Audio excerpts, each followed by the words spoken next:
Time now for Night Court. We pass no judgment on these stories, but present them to you, the jury, for your consideration. On the docket, this Monday, Deerfield Village in Illinois voted unanimously to outlaw possession, sale, and manufacturing of what they're calling assault weapons, many other firearms, and some magazines as well. The new ordinance also fines gun owners up to $1,000 a day if they don't turn in their weapons or get rid of them by the June 13th deadline.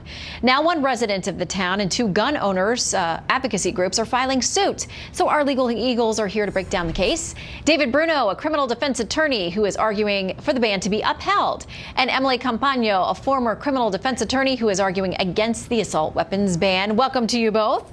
Hi, Shannon. Thank you.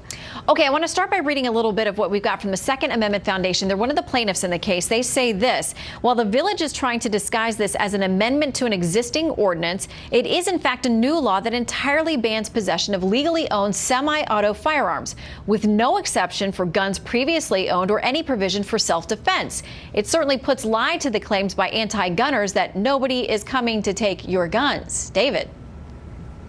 Yeah, the fact of the matter is there is precedent on this, and it comes from the same state in the Circuit Court, 7th Circuit. And that, in essence, said that, yes, they can legislate and ban assault weapons. There's a United States Supreme Court case, Heller, that dealt with handguns out of D.C., and that did not squarely answer that question. So when this court is going to have to decide, they're going to have to look to that 7th Circuit precedent, and they'll have to follow it, and this is a constitutional law, therefore. Well, David, one of the crazy things that I was reading about in this case is that one of the plaintiffs, actually, he lived in a neighboring town where they passed a similar ordinance. So he picked up and moved because he didn't want to get rid of all of his guns. He's an instructor. He is a licensed and permitted gun owner. So he moves to Deerfield Village, and now they have outlawed, you know, the reason he moved there. This is what he said. He said to require lawful owners who have been background checked multiple times to dispose of lawfully owned property is not the way to do this. We are literally the safest members of your community. Yeah, here's the interesting point about that. He should move and go somewhere else. He's going to keep the gun laws will follow him. Keep on going. You know, I mean, there are a number of states that outlaw assault weapons, and particularly in this state, not every single municipality has this ban. So he should pick up and leave. Okay, Emily, this is what the village attorney said when this was introduced and they voted on it. He said, it's my opinion, it's entirely lawful. This draft ordinance under the Second Amendment as a valid regulation of assault weapons and as a valid home rule ordinance to amend the village's prior regulation of assault weapons to ban assault weapons. The possession, manufacture, and sale of them within the village of Deerfield. He says it's going to hold up to legal scrutiny. You heard the case that David cited. Right. No, this ordinance is undeniably unconstitutional, and here's why. In part, it defines high capacity as any ammunition feeding device that can accept higher than 10 rounds. So in effect, it includes most handguns. Now, Dave is right to cite the Heller case from the United States Supreme Court, but in fact, it does squarely fit here with precedents.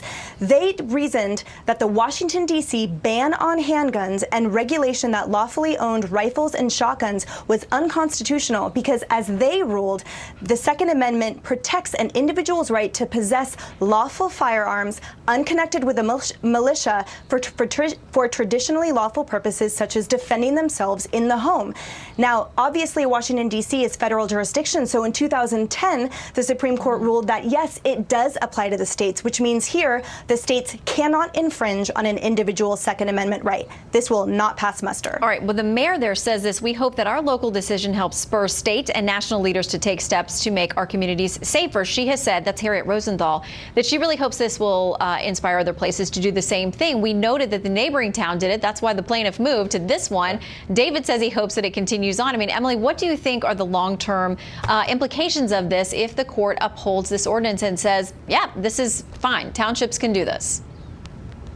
If the United States Supreme Court upholds this, then yes, we will see that starting to spread, but they won't, simply because, again, merely 7 years ago, the court ruled that this is unconstitutional. And this isn't about, and I will say too, let me interrupt myself to say that the overbroad language of the ordinance simply won't fly either. Given that the court, the United States Supreme Court, has issued and ruled so specifically and so strongly that the Second Amendment is protected, there's no way that any exception could be carved out with the broad language that this ordinance states, including, again, that definition of high capacity ammunition. So here, nothing will fly. Well, and David, I thought it was interesting. I went through and read the ordinance. It's several pages long, and there was a specific provision that used to be in their local ordinance that said there's no legal liability if you use one of these guns for self-protection for yourself, threat of bodily harm or someone else. They completely X that out. That's completely taken out now. So, I mean, obviously the idea is they say you have to get rid of your guns or destroy them. Police can take possession of them if they're used as evidence and then destroy them. I mean, they're really saying, they're not confiscating them per se. You just have to get rid of them. They'll take them if you don't get rid of them. For a lot of folks, that feels like a real threat to their Second Amendment rights. No, I agree. But you know what? This is much bigger than Deerfield. This is about the Second Amendment and whether or not it applies to assault weapons. And to rebut Emily's point here, those arguments were raised in the Seventh Circuit case. And the U.S. Supreme Court had the opportunity to take this issue and decide. Yeah, they didn't. Cert was denied. Yeah. Justice Thomas wrote a dissenting opinion there. They had the opportunity. They passed. Yeah, we got to leave it there. We'll see, because there are a lot of people who want the Supreme Court to step in on these and to weigh, but without four votes here of 4 justices, it's not going to happen. All right, guys, thank you very much. Great to see you tonight. And please tweet us at Shannon Bream or either of our legal eagles to let us know how you'd rule in the case if you were sitting on the jury.